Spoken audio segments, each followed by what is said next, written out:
Good morning everyone. आज हम लोग पढ़ाई करेंगे डिटर्मिनेशन ऑफ करिकुलम डेवलपमेंट के बारे में।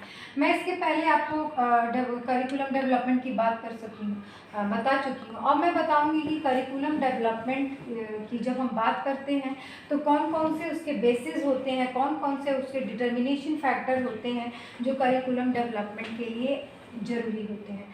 तो सबसे पहले हम जानते हैं हिस्टोरिकल बेसिस। हम हिस्ट्री का मतलब जानते हैं। हिस्ट्री मतलब इतिहास का मतलब होता है अतीत की बातों का जहाँ उल्लेख होता है उसे इतिहास कहते हैं, जिसमें हम अतीत की बातों का अध्ययन करते हैं।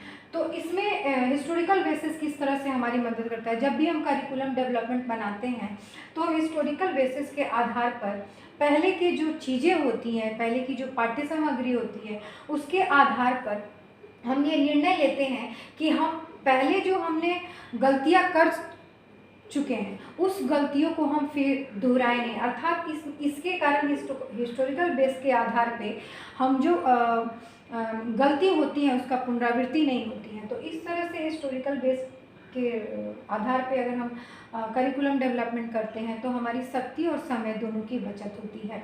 दूसरा है साइकोलॉजिकल बेसिस, मतलब कि मनोवैज्ञानिक आधार।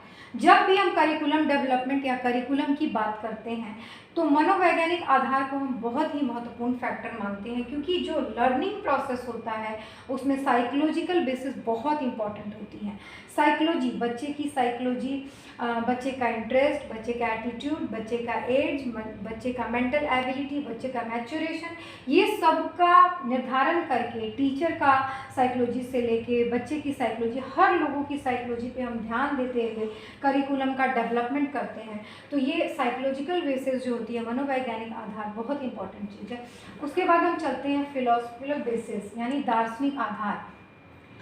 जो दार्शनिक जो होती है, दार्शनिक आधार के बारे में कहा गया है कि जो हमारा जो दर्शन होता है वो हमारे करिकुलम को सबसे ज़्यादा प्रभावित करता है। रॉस ने कहा भी है, रॉस ने एक बहुत इम्पॉर्टेंट बात इसके बारे में बोला है करिकुलम डेवलपमेंट और दार्शनिकता के बारे में। उन्होंने बोला है कि जो करिकुलम डेवलपमेंट है या करिकुलम को सबसे ज़्यादा अगर कोई प्रभावित करने वाला कारक है तो वो है दार्शनिकता। दार्शनिक विचारधाराएं जो होती हैं बहुत सारी होती हैं और सारी दार्शनिक विचारधाराएं हमारे करिकुलम डेवलपमेंट को जाहिर सी बात है कि प्रभावित करती ही हैं। हम सबसे पहले आइडियलिज्म, बहुत सारी दार्शनिक विचारधाराएं हैं उसमें सबसे पहले हम आइडियलिज्म की बात करते हैं। आइडियलिज्म, दार्शनिकता। आइडियलिज्म जो होता है, आदर्शवाद, वो वैल्यू की बात करता है। वैल्यू हमारा जो धर्मशास्त्र है, नीति शास्त्र है या जीवन मूल्यों की बात करता है। तो जब भी हम करिकुलम का डेवलपमेंट करते हैं तो हम वैल्यू की बात जरूर करते हैं, हम नीति की बात जरूर करते हैं, मोरल एजुकेशन की बात करते हैं। तो ये चीज़ हो गया आइडियलिज्म। नेचुरलिज्म जो होता है बच्चों के स्वाभाविक विकास को बहुत ही इम्पोर्टेंट मानता है। तो नेचुरलिज्म हम देखते हैं कि प्रकृति की ओर लौटो, बच्चों को खुला छोड़ दो, बच्चों को अपने अकॉर्डिंग काम करने दो, यानी उनको काम करने की पूरी स्वतंत्रता प्रदान करना नेचुरलिज्म में बोलता है। तो ये बेस भी हम बहुत अपनाते हैं। इसके आधार पे हम ऑब्जर्वेशन को ज़्यादा महत्व देते हैं। उसके बाद है रियलिज्म, यथार्थवाद, यानी जो सामने दिख रहा है वही सत्य है। तो जो दिखता है, जो सामने है, जो जगत में दिख रहा है वही सत्य है। तो इसके अकॉर्डिंग है कि जो सामने है उसके अकॉर्डिंग हम, जैसे कि गणित की पढ़ाई बच्चों को कराते हैं तो गणित में कैलकुलेशन करते हैं, 2 + 2 4 ही होगा, उसको हम 2 + 2 5 या 10 नहीं बता सकते हैं। तो इसकी बात रियलिज्म करता है। इसके बेस पे हम गणित की पढ़ाई या फिर जो फिजिकल साइंस है, सोशल साइंस है, वो सारी चीज़ें रियलिज्म के बेस पे हैं। प्रैग्मेटिज्म पे हम मिलते हैं प्रयोगवाद। प्रयोगवाद की बात सबसे पहले कोर्स के द्वारा की गई थी। विलियम जेम्स में भी इस पर बहुत काम किया था, लेकिन जॉन डीवी ने पूरे इसको कैलकुलेट करके प्रोजेक्ट मेथड प्रोवाइड करके बहुत अच्छे से प्रैग्मेटिज्म को सॉल्व किया था। तो प्रैग्मेटिज्म क्या बोलता है? प्रैग्मेटिज्म बोलता है कि जो क्रिया करते हुए सीखना, एक्टिविटी बेस्ड लर्न, मतलब कि बच्चे का नीड यानी बच्चे की आवश्यकता, लेकिन साथ ही साथ उसका इंटरेस्ट। तो नीड और इंटरेस्ट दोनों को मिलाकर जो पाठ्य सामग्री बनती है उसे हम प्रैग्मेटिज्म के बेस पे लेते हैं। तो हमने देखा कि फिलोसफिकल बेस के जितने भी यहाँ पर विचारधाराओं की हमने बात की है, आइडियलिज्म, नेचुरलिज्म, रियलिज्म, प्रैग्मेटिज्म, सभी ने एक बहुत ही ऑथेंटिक मत को लाया है। तो जब भी हम करिकुलम डेवलपमेंट की बात करते हैं तो हमारा जो दार्शनिक बेसिस होता है बहुत इम्पोर्टेंट होता है। उसके बाद हम साइंटिफिक बेसिस, वैज्ञानिक आधार।